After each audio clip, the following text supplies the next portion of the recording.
Bienvenue dans le match, le rendez-vous qui oppose deux villes du bord de mer, chiffres à l'appui et sans complaisance. Deux territoires, deux modèles, un seul terrain. Et une règle d'or, le vainqueur ne tombe qu'au coup de sifflet final. Première mi-temps, l'art de vivre, le territoire. Seconde mi-temps, le portefeuille et l'avenir. La règle est simple, le vainqueur ne tombe qu'au coup de sifflet final. Les couleurs s'affichent, vert pour l'émeraude, bleu pour l'azur. L'arbitre porte le sifflet à sa bouche et c'est parti, coup d'envoi. Premier but, et Cancale ouvre sur la nuit. En émeraude, 2 à 4 nuits tropicales par an. À Cassis, 25 à 35. Et la roche garde la chaleur du jour.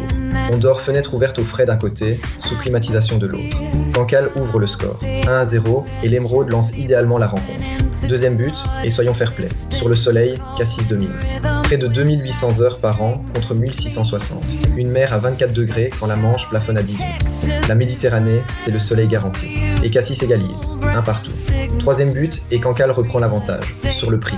Médian DVF 2025, environ 4400 € le mètre carré à Cancale, contre 8500 à Cassis.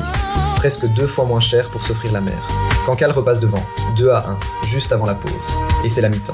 À la pause, Cancale mène d'un souffle, 2 à 1. L'émeraude a frappé sur les nuits fraîches et sur le prix. Mais Cassis a déjà égalisé une fois avec son soleil.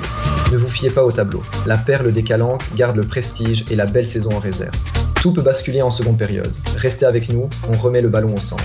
Quatrième but, place au prestige des Calanques. Le parc national, le Cap Canaille qui domine la mer du haut de ses falaises. Un vignoble parmi les plus anciens de France. Cassis, c'est une carte postale connue dans le monde entier. Cancale cultive l'authentique, mais sur l'image, l'azur frappe fort. Cassis recolle, 2 partout, tout est à refaire. Cinquième but, l'authenticité reprend la main, et l'émeraude file devant, dans son jardin. La capitale de l'huître, le marché au pied du phare, le port de la Houle, le GR34 face à la baie du Mont-Saint-Michel, une vie à l'année, pas une vitrine d'été. Une âme, une vraie. Cancale reprend l'avantage, 3 à 2. Sixième but pour le Sud, porté par sa longue saison. D'avril à octobre, on vit dehors, terrasse du port et baignade dans les calanques.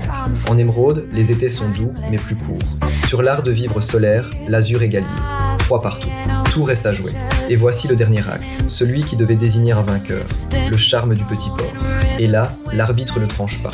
D'un côté, Cancale, son port d'huître face au Mont-Saint-Michel, c'est Bisquine.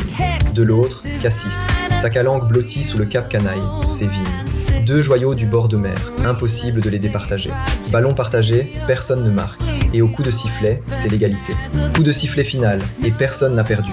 Cancale et Cassis se quittent sur un match nul, 3 partout.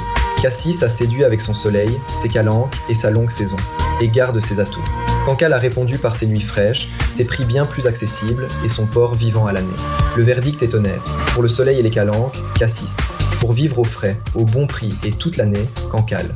2 gagnants selon votre projet. Voilà le verdict de ce match. Si vous réfléchissez à investir sur la côte d'Émeraude, c'est vraiment le moment d'y regarder de plus près. Abonnez-vous à la chaîne Archipel Capital pour ne rien manquer du prochain duel. Merci d'avoir suivi la rencontre et à très vite.